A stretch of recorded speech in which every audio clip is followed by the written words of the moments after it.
morning and welcome to the Morning Expresso by the Indian Express. My name is Rahil Philippos and here is today's big story. India must enhance its military capability in tune with the world as well as the modes of war, Prime Minister Narendra Modi said while addressing troops in the Rajouri district of Jammu and Kashmir.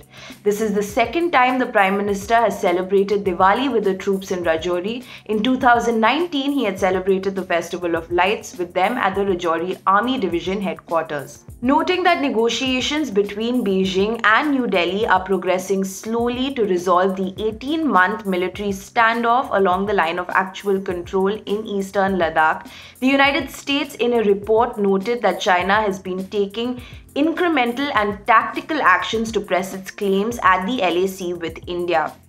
It also noted that sometime in 2020, China built a large 100-home civilian village inside the disputed territory between the Tibet Autonomous Region and Arunachal Pradesh. And now for our stories exclusive to the Indian Express. The Karnataka government is likely to hand over investigations into the illegal activities of a 25-year-old computer hacker who was arrested in a drugs case last year to the police's Criminal Investigation Department.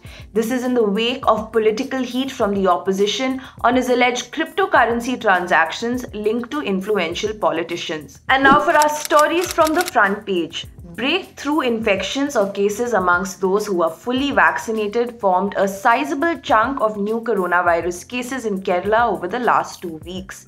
But according to officials, only a tiny fraction of these cases required oxygen beds or ICU admissions as vaccinations reduce the severity of symptoms. Nearly 9 years after 21 people were booked in connection with a communal riot in Maharashtra's Dhule district, a Mumbai Sessions Court has acquitted all of them, citing a lack of evidence.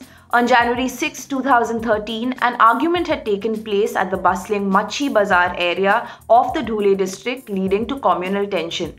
The police had subsequently opened fire that led to the death of 6 men from the minority community. India is adding more gold to its foreign reserve kitty of $640 billion. The Reserve Bank of India has acquired 75.59 tons of gold, upping its gold reserve significantly. Data from the Reserve Bank shows that the central bank held 743.84 metric tons of gold as of September 2021, more than 11% compared to the 668.25 tons of the yellow metal held in September 2020. Next up are today's must-read stories. Last November, IIT Delhi alumnus Mohit Aaron donated $1 million to his alma mater in the form of company stock.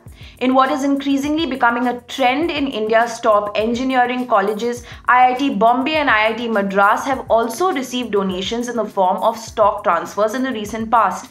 IIT Delhi Dean Professor Naveen Garg explained to the Indian Express that under the policy governing the endowment donations, the amount is encashed soon after receiving. A temporary bridge constructed to facilitate the construction of the Mumbai Trans-Harbour Link will now double up as a deck for viewing migratory flamingos visiting Mumbai. The 5.6-kilometer temporary access bridge has been constructed to facilitate the movement of both machinery and men for work on the harbour link.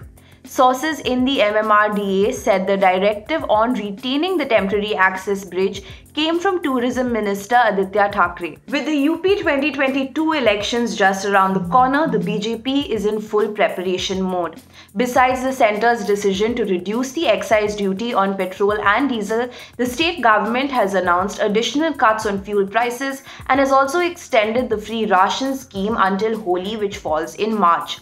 After facing a humiliating defeat in the Himachal Pradesh by-polls, the party has ramped up measures in the politically crucial state of Uttar Pradesh. India has raised the issue of overflight clearance for Go First's Srinagar to Sharjah flight and has asked Pakistan to grant it in the larger interest of common people.